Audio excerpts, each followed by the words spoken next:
రైతులు తాము విక్రయించుకున్న ధాన్యానికి సంబంధించి 24 గంటల వ్యవధిలోనే డబ్బులు వారి ఖాతాల్లోకి జమ చేసే విధంగా ప్రభుత్వం చర్యలు తీసుకుంటుందని తణుకు ఎమ్మెల్యే ఆర్మిల్లి రాధాకృష్ణ పేర్కొన్నారు.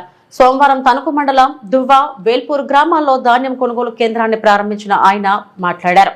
తణుకు నియోజకవర్గంలో 53 రైతు సేవా కేంద్రాల ద్వారా దాదాపు 1,00,000 టన్నులకు పైగా ధాన్యం కొనుగోలు చేసేందుకు ప్రణాళికలు చేపట్టినట్లు తెలిపారు. రబీ సీజన్ కు సంబంధించి జిల్లాలో 6 లక్షల టన్నుల తణుకు నియోజకవర్గంలో 1,00,000 టన్నుల చొప్పున ప్రభుత్వం నిర్ణయించిన మద్దతు ధరకు కొనుగోలు చేసి రైతులకు అన్ని విధాలుగా కూటమి ప్రభుత్వం అండగా నిలబడుతుందని చెప్పారు. రైతులు తమకు నచ్చిన ప్రాంతాల్లో ఏ రైస్ మిల్లుకు కావాల్సి వస్తే ఆ రైస్ మిల్లుకు అమ్ముకునే విధంగా చర్యలు చేపట్టినట్లు తెలిపారు. ప్రభుత్వం నిర్ణయించిన మద్దతు ధరతో పాటు లోడింగ్, అన్లోడింగ్, హమాలీ ఛార్జీలు సైతం ప్రభుత్వమే చెల్లించే విధంగా చర్యలు తీసుకున్నట్లు పేర్కొన్నారు.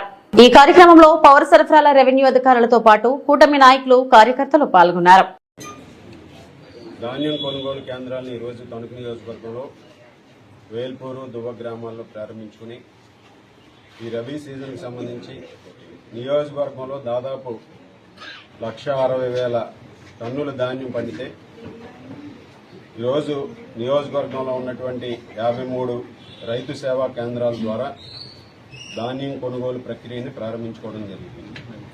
ముఖ్యంగా రైతులకి మద్దతు ధర అందించే విధంగా రైతాంగానికి ఎటువంటి ఇబ్బంది లేకుండా వారు ఏ రైస్ మిల్లుకి తోలుకోవాలనుకుంటే ఆ రైస్ మిల్లు అమ్ముకునే విధానాన్ని ఈ ప్రభుత్వం తీసుకొచ్చి రైతులకు సంబంధించి ఈరోజు గన్నీ బ్యాగ్స్ ఇవ్వడంతో పాటుగా వారికి కావాల్సినటువంటి లోడింగ్, అన్లోడింగ్, అదేవిధంగా ట్రాన్స్పోర్ట్, హమాలీ ఛార్జెస్ను కూడా ప్రభుత్వం చెల్లిస్తూ ఈరోజు ధాన్యాన్ని ఎటువంటి ఇబ్బంది లేకుండా ధాన్యం సేకరించినటువంటి 24 గంటల్లో రైతుల ఖాతాల్లో డబ్బులు జమ అయ్యే విధంగా ప్రభుత్వం అన్ని చర్యలు కూడా తీసుకుంది.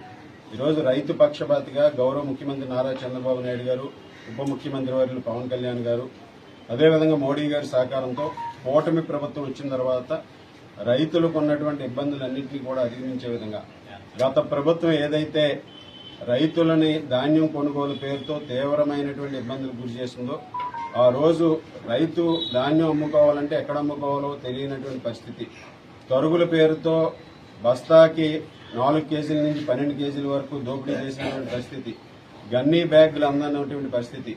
ఈ నియోజకవర్గంలో పౌర శాఖ మంత్రిగా ఉన్నటువంటి అప్పటి ప్రజాప్రతినిధి ఆ విధంగా రైతులకు కూడా న్యాయం చేయలేనటువంటి పరిస్థితుల్లో ఆ రోజు ప్రభుత్వం ఉంది.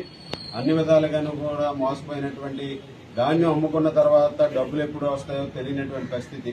6